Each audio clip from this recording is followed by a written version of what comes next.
Yeah, we're back. Okay, so I was asked, no, welcome. You've been fighting for animals your whole life. Where does that love for animals come from? Um, yeah, the love of nature, wildlife, animals that came at um, by the time I could walk from my parents. When we were kids, my sister and I would be dragged to the forest on weekend mornings to look at the roe deer, to look at the plants in spring, the mushrooms in autumn, all these things. So the love of wildlife was always there.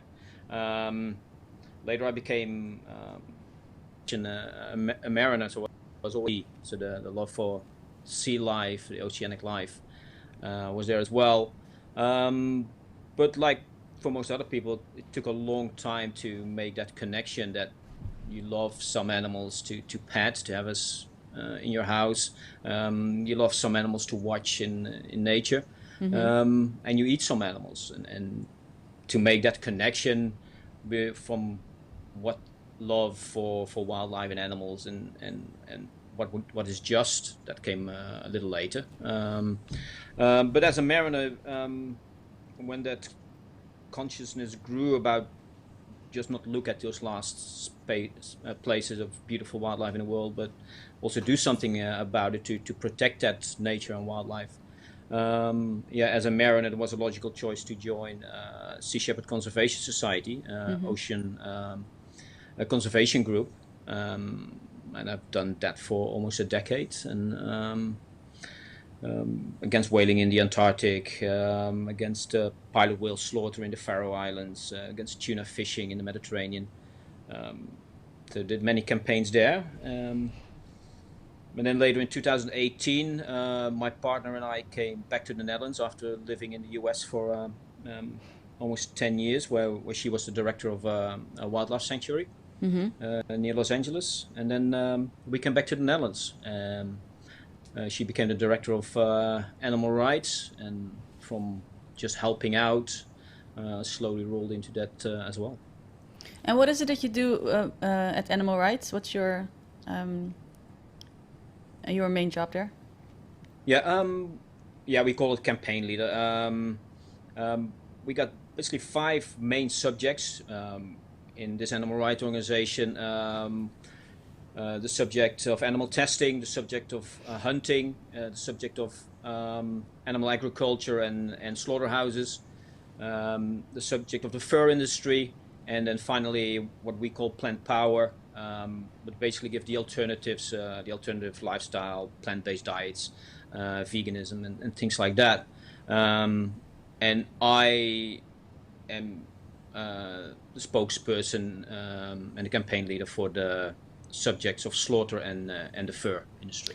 And today your organization released footage. Can you first tell us something about the footage and then we'll show it? Yeah, this is footage from a Belgium slaughterhouse where they slaughter sheep, but also goat and bovines. But Mm-hmm. the footage that we released is from sheep. It's the halal slaughter um, mode. So the animals are stunned, and then the throats are slit to bleed out. Um, yeah, what we see in the footage is basically how roughly these animals are treated. The most shocking thing for us is that the animals are basically waiting in a small holding pen, really tightly packed together, and they can smell and hear and see how their basically family members are slaughtered. And that is just beside the rough handling of the animals, and even an animal hanging from the slaughter line that is clearly trying to raise its head, which means it's not just a convulsion. That animal is still conscious after being electrocuted and then having the throat slit. And we're going to show the footage. And for everybody looking at this, these are it's just a disclaimer. It's really sad what you're going to see.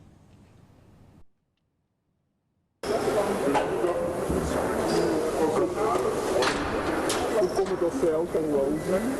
Dus wat er wel bij de run proberen alleen te kijken, dat er zo afgeschaft is, zodat dat er niet in is. Alleen dat gewoon al heel lang op elkaar gezet en die komen dat dan nu in de ogen gekeken. Bij de schappen. Dat is op de kast. En dat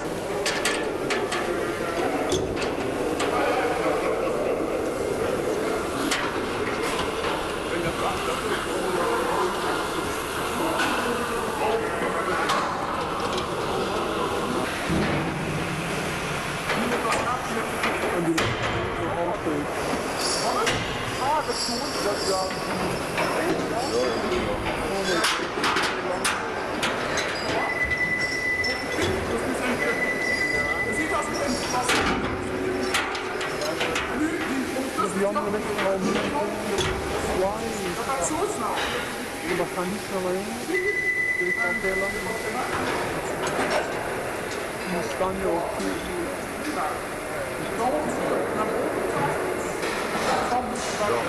Dat is echt niet.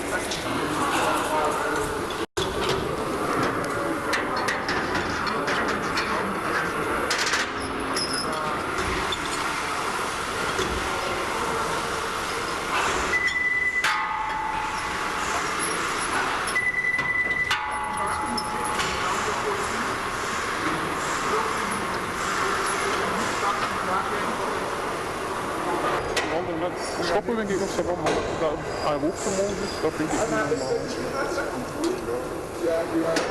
Oh, dat is echt heel leuk. Het is warm, al 2 uur lang smeet. Ja.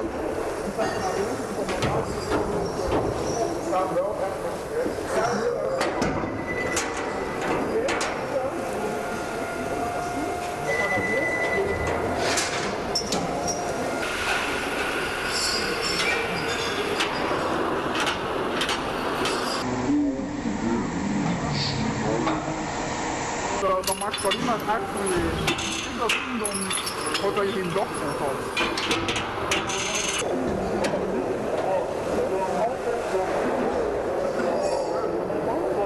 Ik weet niet wat dat allemaal is. Yeah, that is really hard to watch. The undercover footage is shot from outside. People, how did they get there? Yeah, there was somebody who was in the slaughterhouse. We usually do not give the date the footage was shot or exactly how it was done to protect those whistleblowers. Yeah. But it was, yeah, from really close to the slaughter itself. What is important for us is not all slaughterhouse footage, even if it is done in the correct way, is shocking to us. But what you see in this footage is also violations of the existing laws, how cynical that is. For instance, the animals are lifted up by their fur, which is by law not allowed. These animals are smacked down, and the law says you have to avoid all stress and pain to these animals. You can see those animals lying down in these fixing boxes on their back, which is stressful and uncomfortable for them. And they're lying there much longer than is necessary because, for instance, the butcher is still sharpening his knives before he gets the stunning tool to stun these animals. At one moment, there's 2 animals lying side by side. He takes a stunning gun, or the stunning tool, stuns one animal, then slits the animal throat, while the other animal lying right next to it is conscious and can see exactly what is happening. And all these things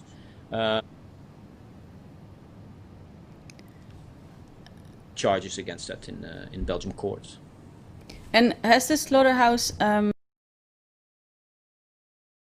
responded to the footage already?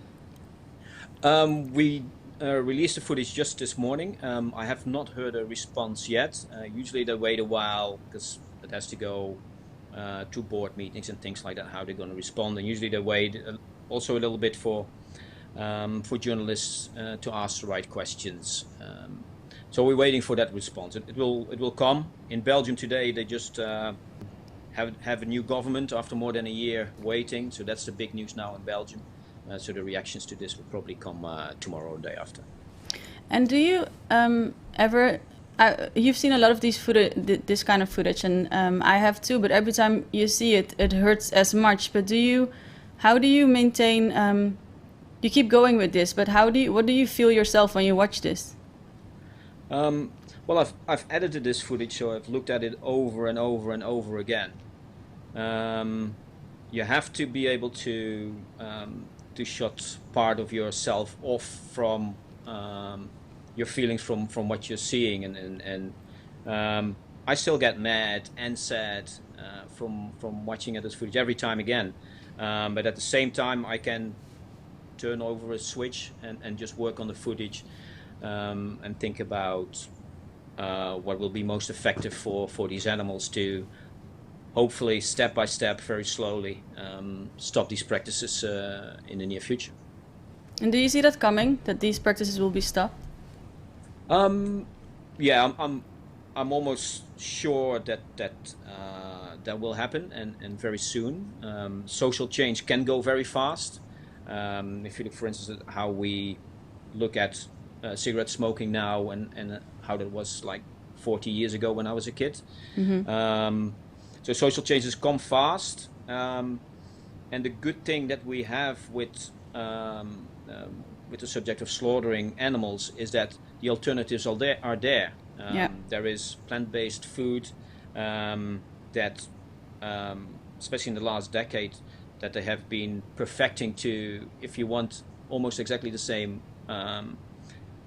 processed meat, sausages, burgers, etc. They taste the same now.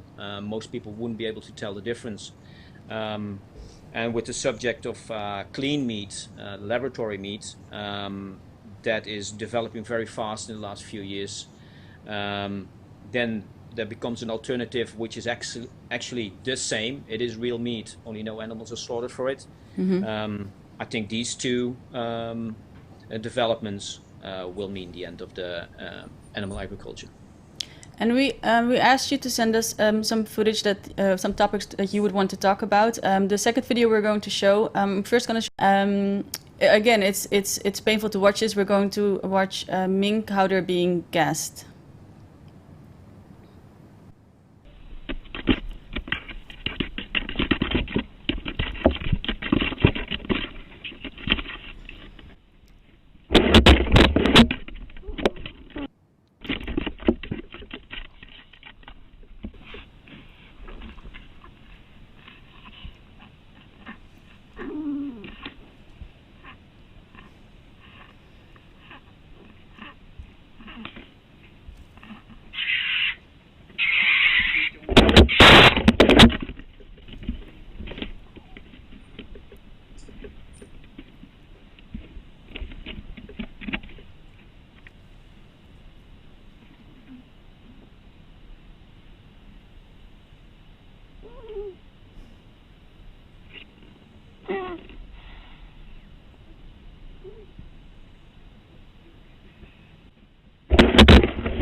again, it's really hard. I've seen it already before the show, of course, but it's difficult to watch these things.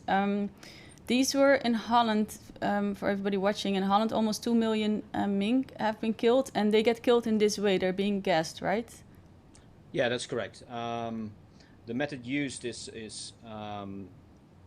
this camera was inside a gas box.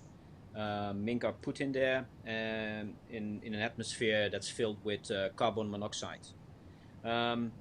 What you see is, again, not only shocking, but it's also illegal. European law says that when you kill a mink, they have to be put in this gas box one by one. There is a little glass window in the box, so you have to watch that one animal is completely unconscious, and then you can add the next animal to it. You see from this footage, and this is also the way the Dutch NVWA, the Food and Consumer Products Authority, does it. They just keep dropping mink in the box and do not wait until the next one is killed. This footage is a little bit older, but this is still the way it's done, and it contradicts what the welfare committee that's been looking at the mink culls in the Netherlands has been saying, that these animals are unconscious within 10 seconds. And you can clearly see that that is not the case. And yeah, this fragment is from when the box is already almost full with mink, and when the concentration is of carbon monoxide is the thickest. So yeah, if you count, it takes 45 seconds to 1 minute for these animals to lose consciousness. And you can still, if you watch all this footage, we got 40 minutes of this footage. It's horrible to watch, but if you look really close, you can see it takes minutes and minutes for these animals actually to die. And yeah, nobody can know for sure what they experience and what they feel. The reason why I selected this video is because we've been talking in the Netherlands basically since June, when the culling starts, for months now, about the culling of the animals, and it becomes so abstract. Nobody has ever really seen what it actually means for the animal, and that's with all the communication. It's always about public health. It's about money for the mink farmers.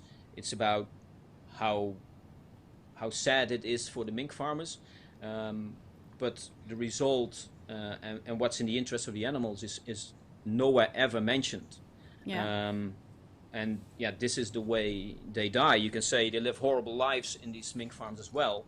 That is the case. But the interest of these animals is to continue living and hopefully in better circumstances.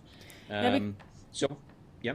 There was the, I talked to you, I think 2 months ago, but you were in the beginning before the first mink where it was decided they were going to be killed, and your organization really fought to stop that. You went to court for that, but you didn't win. But what you're saying is really true. It is so abstract. Like, people hear these numbers, they hear 2 million mink died or so many killed there, and it's always about the farmer and never about the animals and their suffering. Yeah, or it's about the money or the economy or what will happen to these abandoned farms. It's never about the animals. So we're trying and have been trying over the last months to put the focus back on the animals. If you can spend 150 million to buy out all these farmers, basically make them all millionaires, why is there no money available to at least rehome a few of these animals? That will be very hard because there's a lot of animals, but the subject is not even discussed. There is no political party that has said, what about these animals? Is there no other solution for them?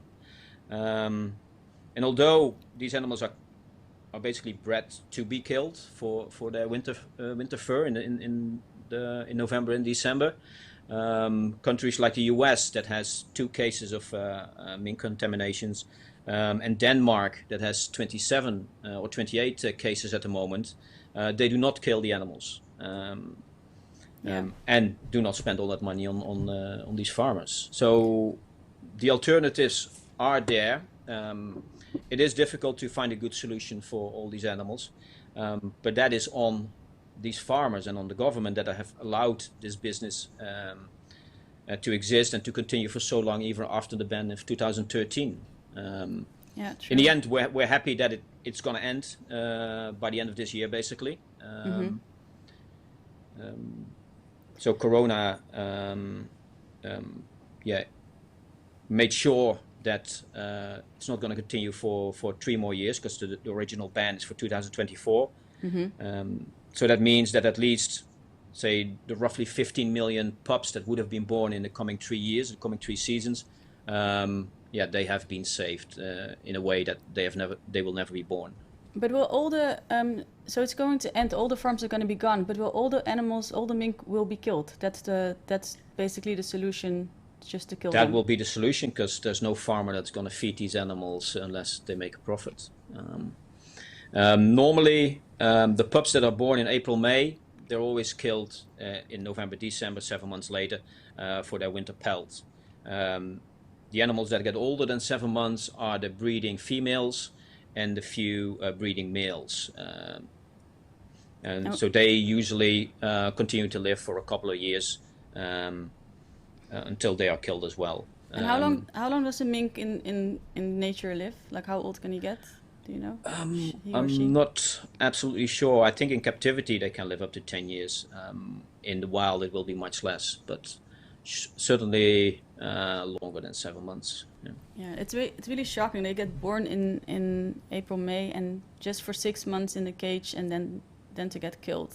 It's that's because winter time, and that's why these barns are also open. It's a winter fur that they want, and that's at their prime, November, December. If you wait until February, there will already be damages to the pelts because they mutilate themselves out of stress and stereotypical behavior, or if they're together, they fight among each other. It's a business model. That's what it is. The next video you send us, we're going to watch a rabbit farm.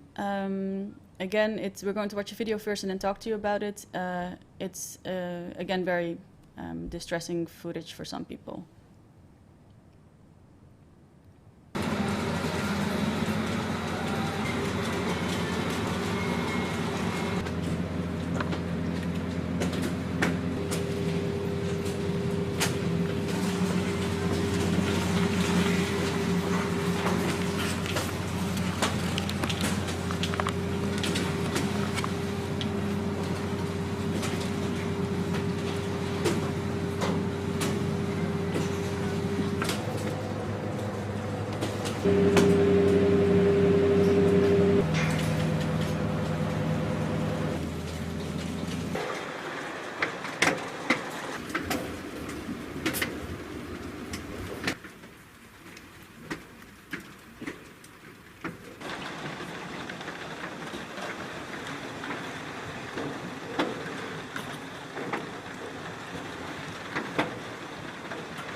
Dat zou ik maken klikken, maar misschien jij een hele andere mening. Nou, geef het wel door.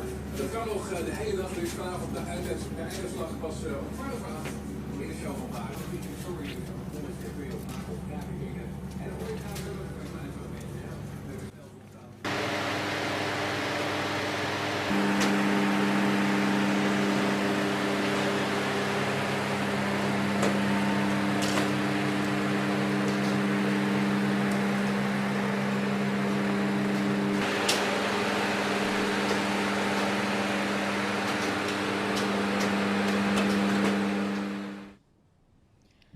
Can you tell us something about the footage we just saw? Because it's a rabbit farm, but why did you choose this video to show us?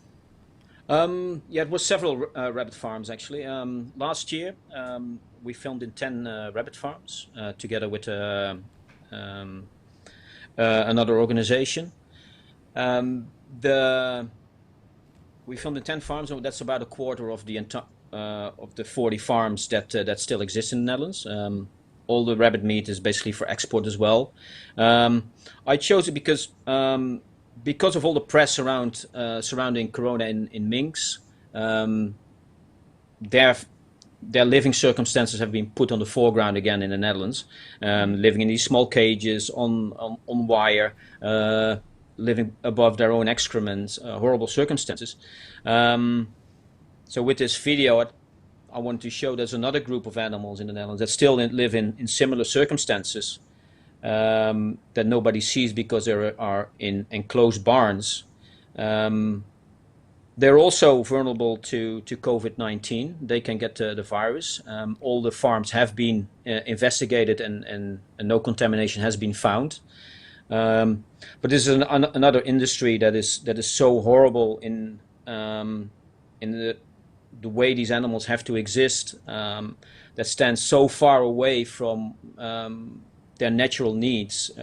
A rabbit that cannot dig, that cannot live in a hole, that cannot hide in a hole, that cannot browse for grass, that lives in unnatural groups, that never gets outside air, never can go outside, never sees daylight.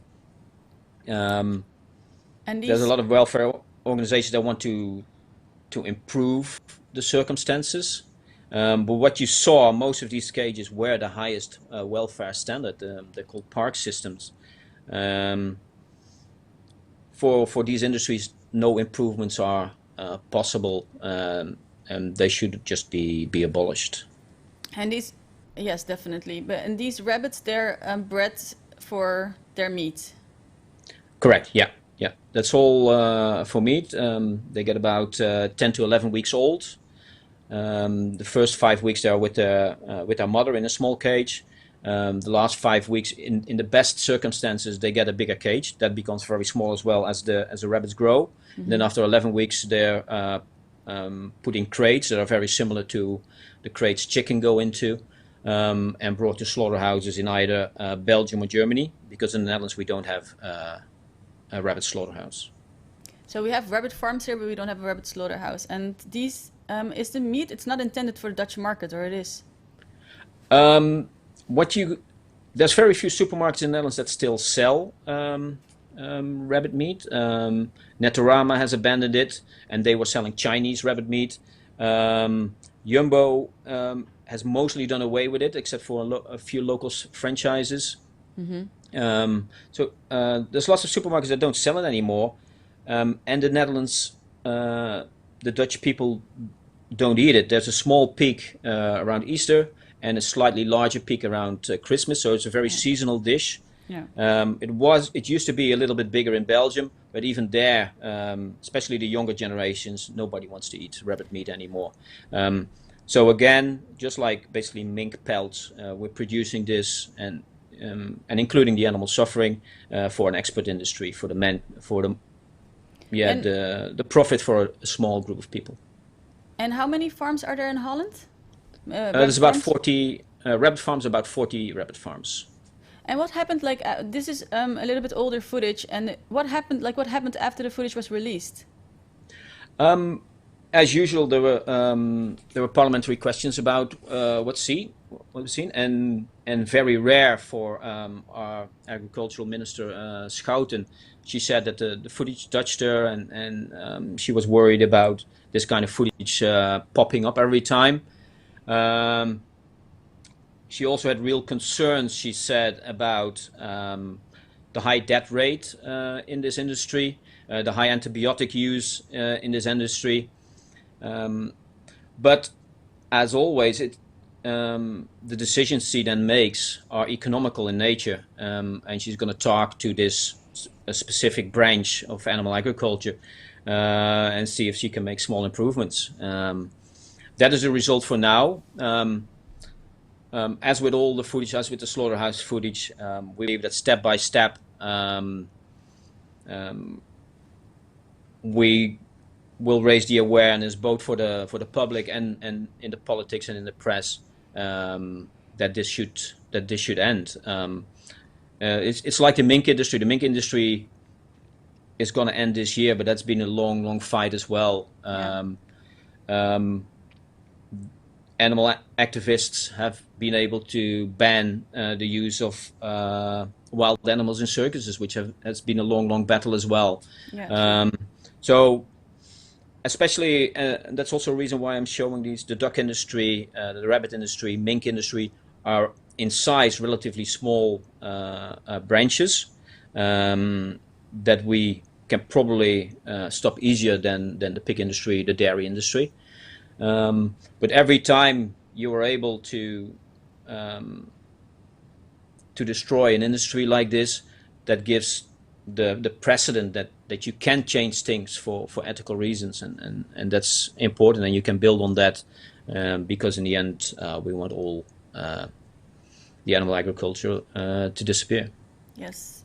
You just mentioned already the duck industry. That's the last video we're going to show.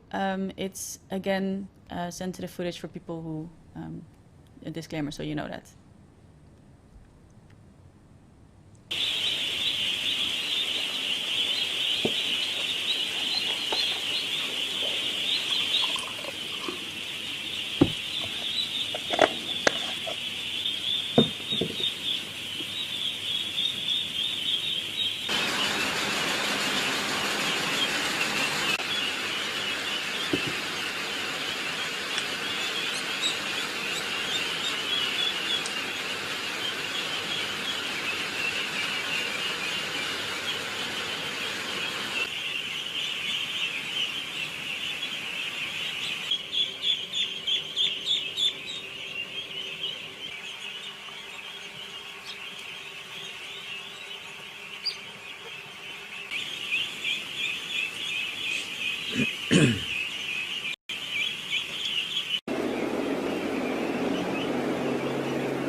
I remember when this footage came out. I think at the Animal we also wrote about it. What happened after this footage?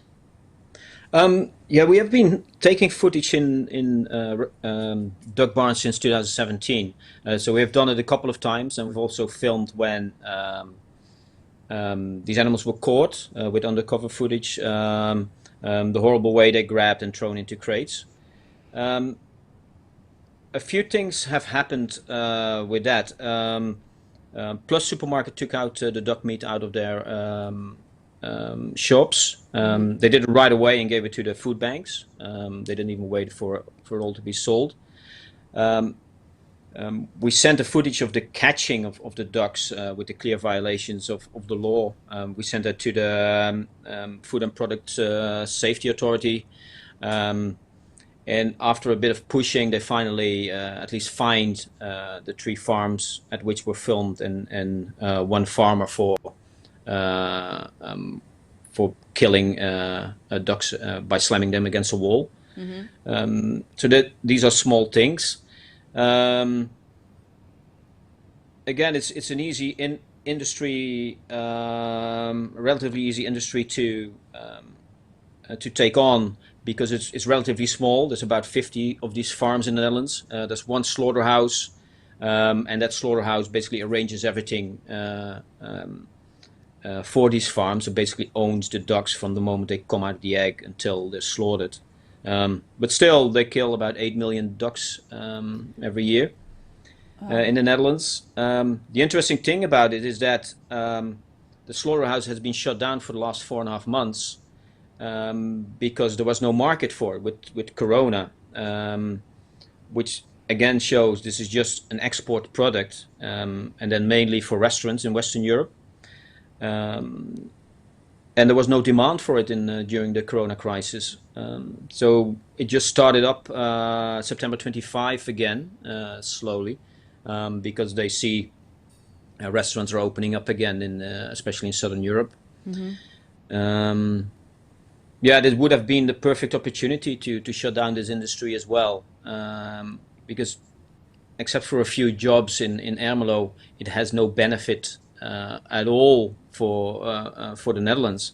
Again, we're making animals suffer for an export industry, and also with these animals, these are ducks that will never have access to water, and you can see so many animals have problems with their legs and with their feet are falling over because these animals have evolved to float part of the time in water, and that's withheld from them. They will never go outside because it's not allowed, because they're very sensitive to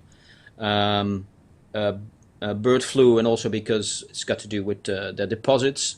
You can see they live on this straw underground, which is moist and wet, which gives all kind of problem with their legs and feet. Again, this industry cannot be improved upon. It would just have to end in a just world.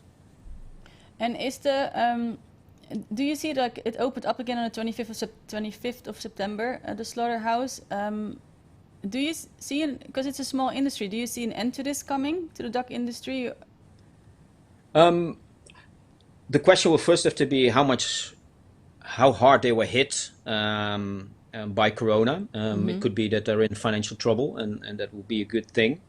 They will not slaughter the amounts of animals that they've been slaughtering in the last few years because of shutdown for 4 months. In the end, shutting these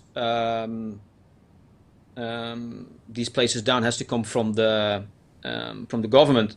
Besides making undercover footage, we also take legal action. So we have filed a complaint against them because this slaughterhouse is operating without an environmental permit, which everybody has to have. So there are legal cases running against this slaughterhouse as well. Every year we ask for the inspection reports that are made in the slaughterhouse. Every year, again, we can see there's lots of things going wrong in the slaughterhouse. So you don't even need to take undercover footage in the slaughterhouse. You can just, through a Freedom of Information Act type of request, you can ask for the inspection results, and you can see how horrible this slaughterhouse is without ever setting foot in it and without taking footage in there. So we fight this battle on many fronts, and we know as animal rights organizations we always swim against the current. We always start a match with 3-0 behind, but yeah, I think in the end it's we're gonna win this, but it's a long battle, and I think you already kind of answered this question, but I'm going to ask you again.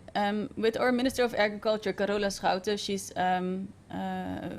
female and she was sensitive to the rabbit farm footage. But if it's all for export meat, why do you still think it happens in our well-educated country? Even after seeing all the footage you've shown us in this show, you've released all this footage, so people have seen this. The minister has seen it.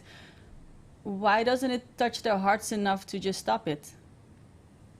I think that's a difficult question to answer. A lot of organizations advocate for personal change, and personal change is important. Every person that changes their diet is one, and that saves a few animals. Become an activist and change the hearts and minds of other people is also important, because that makes more change. But in the end, we will need structural change. And that means different laws, animal rights in constitutions. I think that is the way we will actually make the change. That's why we see ourselves also as an extension or part of the other social justice movements and emancipation movements. We do see the animal rights movement as an extension for civil rights movements, women's rights movements, gay right movements. So yeah, we hope that the social change that you slowly see in our society, that will continue, and that our circle of compassion will include also the animals. And I spoke to an animal rights activist, I think in May that was, and he was younger, he was in his 20s, and he was saying that at one point it becomes so frustrating that they're willing to break laws to start for change to actually happen. Do you agree with that, or do you see that also in younger people? I think everybody has to think about what is effective. We do that as an organization all the time. We analyze what we do and think about what is effective for the animals. That's the only thing that really counts. What is going to help the animals? Everybody has to make their own choice in that. Do you think occupying a barn is justified or not? People have to make their own decisions in that. What for us is important, we do not want to preach just to the choir. We do not want to just show our footage to other vegans and animal rights activists on social media. We want our footage to be seen in mainstream media, seen by the people who are still eating meat, who are still drinking dairy, who are still eating eggs. So we have to find a balance. We definitely use civil disobedience, and we think it's justified, and that it's a moral obligation to show the people what's actually happening in the slaughterhouses, in the fur industry, in the barns, where this cattle is being kept. At the same time, we want to be an organization that is welcome, acceptable for the press, acceptable for politicians, and we have to find a balance in that. And sometimes we miss that balance, but we think it's important to be heard by as many people as possible, and for that you have to make certain choices. But we will never dilute our message, and that is that animals are not there for us to use in any way. And what are the future plans for animal rights? What are the topics you'll fight for the coming year? A lot of what we do, of course, depends on keeping it secret until we come out with it. Yeah. We will keep on investigating barns. We will keep on investigating slaughterhouses. We will keep an eye on the fur industry until all these mink farms are shut down, and then we'll argue for an import ban on fur. We want animal testing to end and make sure that there are the alternatives that are there and will be used. We want hunting to stop, and that we coexist with the animals. That means that we also have to take in losses in agriculture, but it especially means that nobody can make his hobby out of killing animals for fun.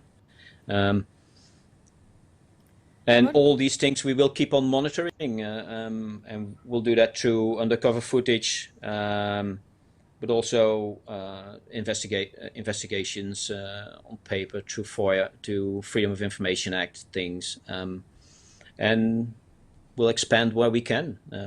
We're still a small organization with limited amount of people and limited means, but yeah, we're passionate about what we do, and we will always do this. I was going to ask you that, like, what keeps you going? But I guess that's the passion you have for animals, because I can also imagine you do so much and you fight so hard, and you see all this undercover footage, and if things go slowly, you might get disheartened. But yeah, how do you keep going yourself with this kind of work? Well, the first thing is just doing nothing is not an option. That's the main thing. Even if there were no results, not fighting for justice is just not an option. But we do see change, and we value that change. We are convinced that that we are making a difference, and that we will win this battle. And I'm pretty positive. I'm 50 now, but I'm pretty positive that I'm going to see, still going to see that we win this battle. And that's what keeps us going. But you also have to take care of yourself and make sure that this does not drag you down. All this stuff is disappointing. Often disappointing. You often lose court cases, but the ones that you win against all the odds, that's the one that keep you going. Yeah, and I'm really happy you guys do this. I'm really thankful that you bring out all these undercover footage for people like us to see them and to know what's actually happening. And before your organization, I didn't even know we had duck farms in Holland and rabbit farms.